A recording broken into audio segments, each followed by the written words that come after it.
You know, Crystal Nacht, the night of broken glass, took place on November 9th, 1938. Some people, when they look at Jewish history, some believe that the Holocaust started in 1933 when the Führer rose to power. Others believe it was tomorrow, November 9th, 1938, with the night of the broken glass. During this pogrom, Nazi-led mobs destroyed thousands of Jewish businesses, homes, synagogues, and lives across Germany and Austria. It was a turning point, marking the escalation of violent anti-Semitic policies leading to the Shoah. The recent incident in Amsterdam, where anti-Semitic actions were again directed not to Jewish symbols but to Jewish people, underscore how the sound of Kristallnacht windows remain a challenge today. I know it's different. We have Israel, the King of Netherlands and the Prime Minister were very clear. One of them said, we disappointed the Jews in 1940s, and we did it again yesterday. But the depth of the pain is big, and I think the pain that it provoked can be summarized in this true short story. I'm sure you heard the name Abe Foxman. He was the head of the Anti-Defamation League for 50 years. His 20-year-old granddaughter was in Amsterdam yesterday, and she spent part of Thursday night sheltering in a restaurant, trying to avoid anti-Semitic attacks on the street. So now she calls Grandpa, who was born in Poland in 1940 and spent half a century running the Anti-Defamation League, whether she should go ahead with her plan to visit the Anne Frank house. So a Jewish kid is asking her Holocaust survivor grandpa if it's safe for a Jew to go to Anne Frank's house in Amsterdam. That's a horrific question, but it's a legitimate question, says Foxman when he was interviewed this morning. I don't want to scare her, I want to calm her, but I don't know how safe it is. I don't know how many people are waiting for Jews to come to the Anne Frank house. For us to struggle with the answer, what do we tell her? Just this dilemma, he says, is horrific. And on the other note, even we know that Europe has to do a lot of homework if they don't want to be kidnapped by extremes. We spent with Beth Torah in the last March of the Living 2 hours in a place that they gave us so much comfort, so much hope, so much love, so much, I felt so safe. Even this is the country where all my dad's family was massacred and killed, and he's the only survivor. When I was there, I felt home. So Jonathan Ornstein has served, I will tell you about which city I mean, no? But Jonathan Ornstein has served as the executive director of the Jewish Community Center of Krakow since its opening in April 2008 by the Prince of Wales. The organization is devoted to rebuilding Jewish life in Krakow and has become one of Poland's most visible signs of Jewish revival. Since its opening in April 2008, Jonathan has served as the executive director of the Jewish Community Center in Krakow, an organization devoted to rebuilding life there. Prior to the JCC opening in 2008, he lectured in modern Hebrew at the Krakow University, Department of Jewish Studies, for 6 years, and founded the Gesher Association for Polish-Israeli Dialogue. A native of New York City, Jonathan moved to Israel in 1994, living for 7 years on a kibbutz in the Negev desert, and served in a combat unit in the IDF before making his way to Poland in 2001. He's a founding member of the Krakow Association of Christians and Jews, where he served as the vice president. He also serves on the boards of the Krakow branch of the Child Survivors of the Holocaust Organization and JCC Global. Today, JCC Krakow warmly welcomes Ukrainian refugees seeking asylum, shelter, and support. JCC Krakow has helped and supported more than 300,000 Ukrainians, more than 98% of whom are non-Jews. We have the privilege of having Jonathan tonight with us, so welcome the head of the JCC in Krakow, Jonathan Ornstein.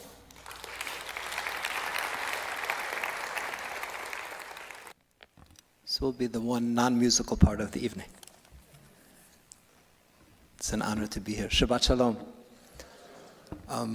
Politics is the last thing I want to talk about this week, but David Wolpe, who's the Rabbi Emeritus of Sinai Temple in Los Angeles, said something I liked the other day that I thought I would share. Resilience is the quality required when the world does not go as you wish, and graciousness, the quality required when it does. Praying for both and praying for America. I thought that was, yeah.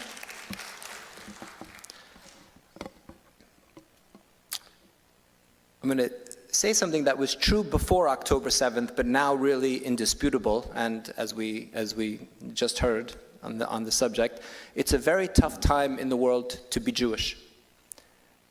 Anti-Semitism here and abroad, unbelievable scenes yesterday out of Amsterdam, 2 days before, Kristallnacht, of course, tomorrow.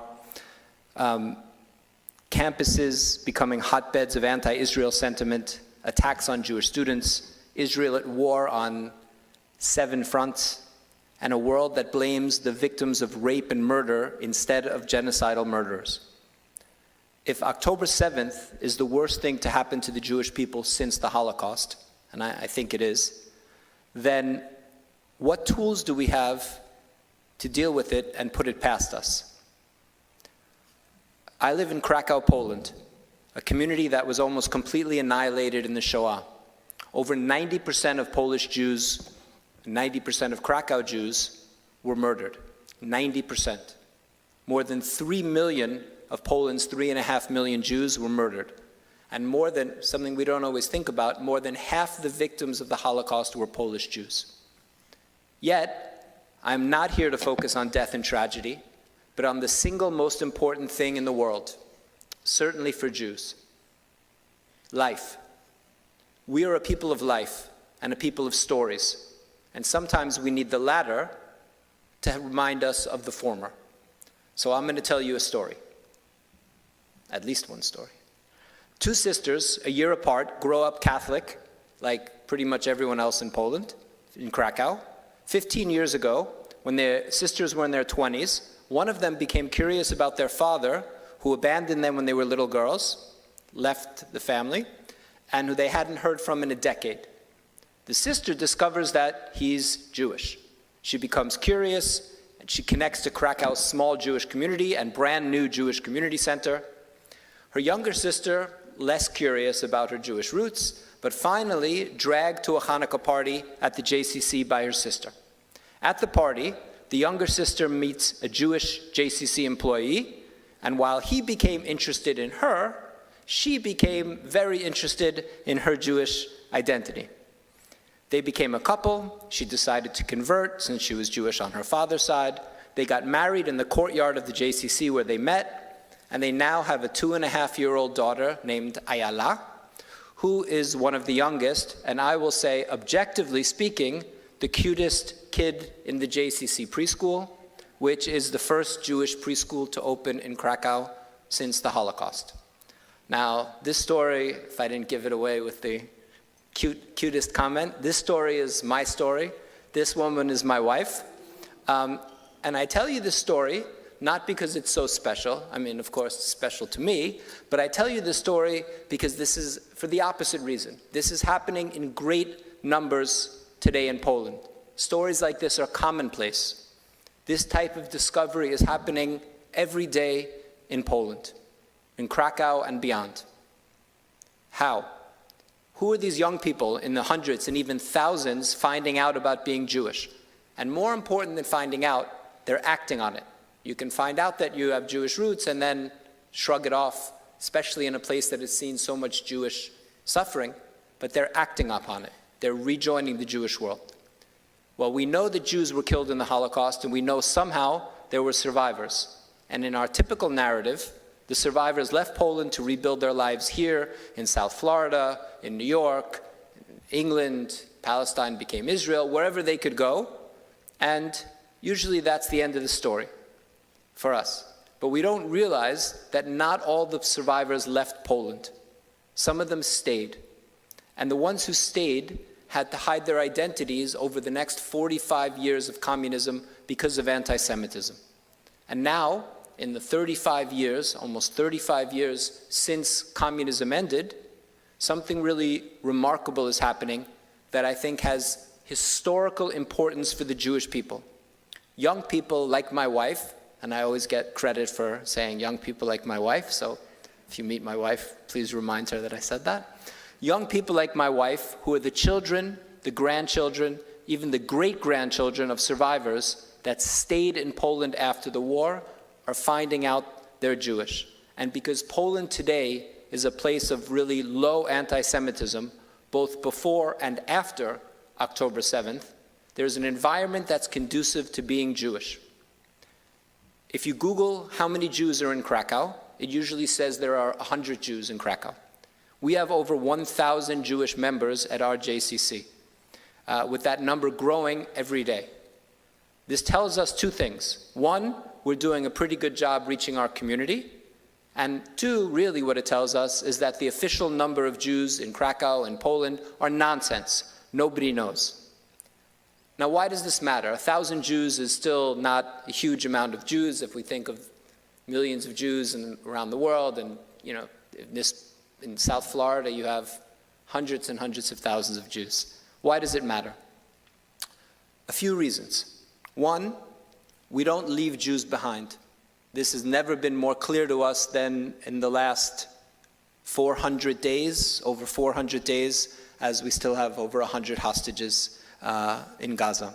We don't leave Jews behind. And these Poles finding out about their Jewish roots, these are our lost brothers and sisters. And we owe it to them to do all we can to bring them back into the fold. And if you think about it, these lost Jews are secondary victims of the Holocaust, disconnected from their identities because of the Holocaust and because of 45 years of communism. The second reason, what do we owe those who were victims of the Holocaust? The ones who were murdered and the ones who survived. We pray for them, as did on March of the Living, people who joined from your congregation. We pray, we light candles, we mourn, we cry for them. But these Polish Jews that are finding out about their identity, these are the descendants of Holocaust victims. And to me, the greatest way to honor the victims of the Holocaust is to find their lost descendants and to bring them back into the fold. And one other reason why I think this is historically important for the Jewish people, what's happening today in Poland, is what I began with and what the rabbi talked about. This is a time of great anti-Semitism. And what message does it send to our enemies, those who would destroy us, that Jewish life is thriving not only in Tel Aviv and Aventura and the Upper West Side of New York and Los Angeles. Jewish life is thriving organically with Jews and non-Jews working together to rebuild a Jewish community in Krakow, an hour's drive from Auschwitz, the epicenter of the Holocaust. It tells our enemies that we will outlast them as we have outlasted the others who would destroy us over the centuries. But more importantly than what it tells them, is what it reminds us. It reminds our young people who grow up in a world where anti-Semitism is becoming all too normal of the strength and resilience of our people. Within living memory, the Holocaust, it seems so far away, but 80 years ago, not so long, within living memory, the place that was the worst place on earth for Jews has become a place of hope, a life, and a safe place for Jews. Our children and our grandchildren are part of a people so strong and so resilient that we can thrive in the place that we were murdered in the millions. Our reborn community in Krakow, it's not only about finding out about ourselves, not only thriving, but we're helping others. Since the war in Ukraine began, our community of survivors and descendants of survivors, has directly helped about 370,000 Ukrainian refugees, and as pointed out, 98% are not Jewish. 90% are women and children. Very vulnerable community. 2 years and 9 months ago, we began to help these Ukrainian refugees, and we have not stopped. Our tiny JCC, so not what you have here, the Alpert JCC and the Russell, Miami Beach JCC, lots of other JCCs, that's not what we're talking about. Our whole JCC would fit easily in this sanctuary. Probably 2 of them would fit in this sanctuary. Our tiny little JCC continues to help 400 women and children a day, housing, feeding them, psychological support, job training, a full range of humanitarian services provided 7 days a week, primarily to non-Jews. And I'll tell you a story why we do this.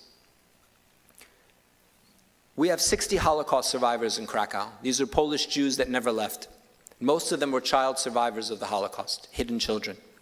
There's an international organization of child survivors, and they have a branch, of course, in Krakow.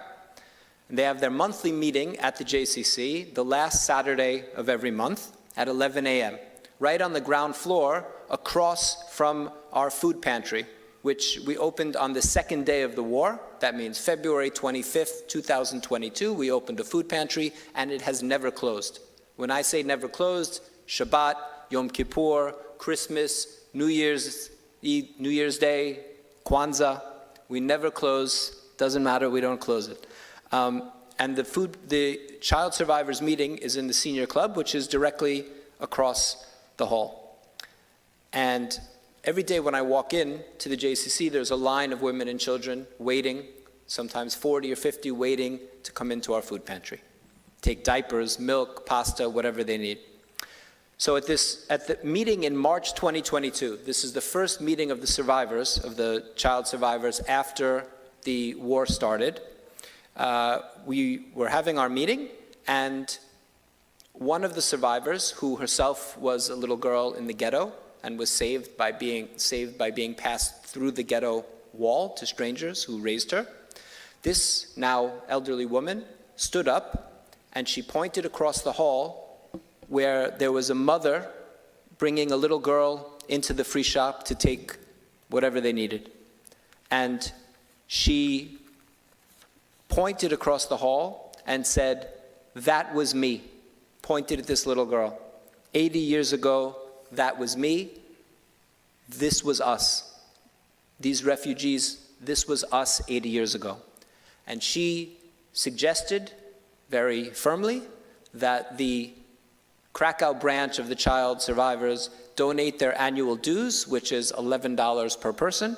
She suggested that they donate their dues to help these strangers, these refugees from Ukraine who were strangers to them. And one by one, the Holocaust survivors' hands went up and they voted unanimously to help these strangers. And this is why we do what we do. Because 80 years ago, when the Jews were the victims, the world remained mostly silent.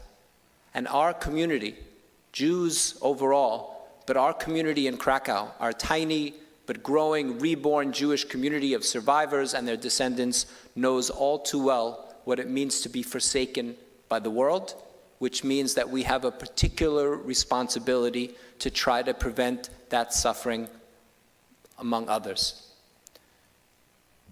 So, for those of you who haven't been to Poland, I encourage you to come see one of the great stories happening today in the Jewish world, and you'll come saying Kaddish, and you'll leave saying Shehechianu. Shabbat Shalom.